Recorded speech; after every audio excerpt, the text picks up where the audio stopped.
Այսօր գործող ցանկացած պաշտոնյա, կառավարության անդամ թե պատգամավոր, համայնքի ղեկավար թե հիմնարկի տնօրեն, ովքեր իրենց աչքի առաջ կունենան կոռուպցիոն գայթակղություններ ու կտրվեն այդ գայթակղությանը, պետք է վստահ լինեն, որ ապօրինի կերպով ձեռք բերված ոչ մի գույք չի մնալու իրենց եւ իրենց ընտանիքի անդամների տիրապետմանը։ Վերջին տարիներին կառավարությունը բավարար ջանքեր է գործադրել դատաիրավական համակարգի բարեփոխումների եւ ինստիտուցիոնալ զարգացման համար եւ կարող ենք ակնկալիք ունենալ, որ Հայաստանի զարգացման ընթացքը շեղած հանցագործությունները բացահայտվեն եւ մեղավորները պատժվեն, արժանի պատիժ ստանան եւ որոշ պրոցեսներ, այդ թվում մարդու իրավունքների եվրոպական դատարանի որոշումները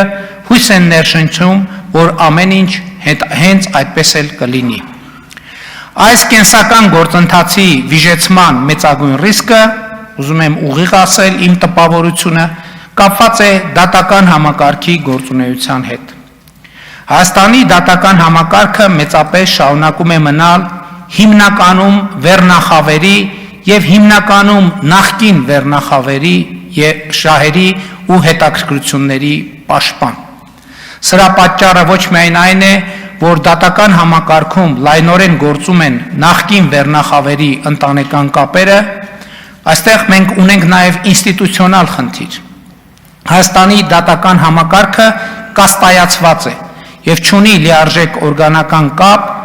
իշխանության միակ աղբյուրի եւ կրողի ժողովրդի հետ։ Հայաստանում իշխանության միակ աղբյուրը ժողովուրդն է, բայց գործում են դատական իշխանության գեներացման համակարգեր, որոնք ժողովրդից այնքան են հեռացված, որ ըստ էության նրա հետ ոչ մի կապ չունեն։ Հարցեր է հարուցում մասնավորապես դատավորների կողմից բարձրագույն դատական խորհրդի անդամներ ընտրելու կարգավորումը, որովհետև պարզ հարց է ծագում, իսկ ումից է բխում բարձրաստիճան պաշտոնյաներ ընտրելու դատավորների այդ իշխանությունը։ Հայաստանում որևէ իշխանություն կարող է բխել միայն ժողովրդից, եւ այն իշխանությունը, որը ժողովրդից չի բխում, առնվազն հարցեր է առաջացնում։ Այս տարօրինակ կառուցակարգը, որի մասին խոսեցի, մինչև օրս գործում է մի պարզ պատճառով, այն գտնվում է սահմանադրական պաշտպանության ներքո, եւ դատական համակարգում նույնպես իշխանության լիարժեք լեգիտիմություն հաստատելու միայն մի ճանապարհ կա՝ նոր սահմանադրության ընդունումը,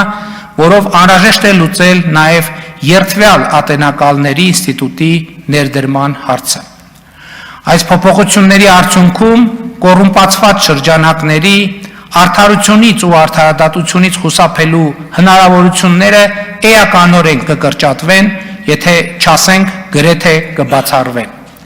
Սա է պատճառը, որ այդ նույն շրջանակները ջանք ու եռանդ չեն խնայում նոր սահմանադրության ընդունման օրակարգը դեմոնիզացնելու, այն որպես օտարերկրյա, ավելի ճիշտ ադրբեջանական օրակարգ ներկայացնելու համար։ Նախ պիտի արձանագրեմ, որ նոր սահմանադրության ընդունման օրակարգը մաքուր հայաստանյան օրակարգ է, ոչ միայն այն պատճառով, որ դեռևս 2020 թվականի փետրվարին մենք որդեգրել ենք այդ օրակարգը եւ հայտարարել դրա մասին, այլև հիմա Հայաստանի Հանրապետության քաղաքացիները քվեարկելով քաղաքացիական պայմանագիր կուսակցության օգտին, քվեարկել են նաև այդ օրակարգի օգտին, որովհետև նոր սահմանադրության ընդունումը քաղաքացիական պայմանագիր կուսակցության նախընտրական ծրագրի կարևոր դրույթներից մեկն է, այն հիմնավորմամբ, որ Հայաստանի ժողովուրդը իրավունք ունի ի վերջո իր լեգիտիմ եւ ազատ կամ արտահայտմամբ ընդունված սահմանադրություն ունենալ եւ ազատ կամ արտահայտմամբ իր համար սահմանել իրավակարգ եւ ապրելու կանոններ։ Մյուս կողմից հնարավոր չէ շղթել, որ Ադրբեջանը շատ ակտիվ արծարծում եւ նույնիսկ գործիքայնացնում է սահմանադրական բարեփոխումների թեման եւ սա հանրահայտ փաստ է։ Բայց եթե սա նշանակում է, որ նոր սահմանադրության հարցը ադրբեջանական օրակարգ է, ինչպես պնդում են որոշ ընդդիմադիր շրջանակներ, եկեք ետ գնանք եւ նայենք երրորդ հանրապետության պատմությանը։ Այդ նույն տրամաբանությամբ 1994 թվականից միայն Ադրբեջանն է շարունակաբար արծարծել 7 շրջանների վերադարձի թեման, այսինքն Հայաստանում ոչ մի նախաձեռնություն դրա հետ կապված չի եղել, եւ ինչպես Ղարաբաղի հարցի կարգավորման բանակցային հրապարակված թղթերն են վկայում, Հայաստանի բոլոր նախկին իշխանությունները, այն է գործող երկու ընդդիմադիր խմբակցությունների քաղաքական կամ առաջնորդները, պաշտպանները կամ ներկայացուցիչները այդ խնդրով ակտիվ բանակցություններ են վարել։ Բայց ինչու են բանակցել։ Բայց ինչու են 24 տարի Հայաստանը պահել ադրբեջանական օրակարգի մեջ։ Ինչու են առաջնորդվել ադրբեջանական օրակարգով։ Միթե այն պատճառով, որ ղեկավարվել են Ադրբեջանի կողմից կամ եղել են Ադրբեջանի ներկայացուցիչը, մանավանդ որ նրանց մի մասը ծնվել եւ մեծացել են Ադրբեջանում։ Այս բնորոշումները անում եմ ցույց տալու համար,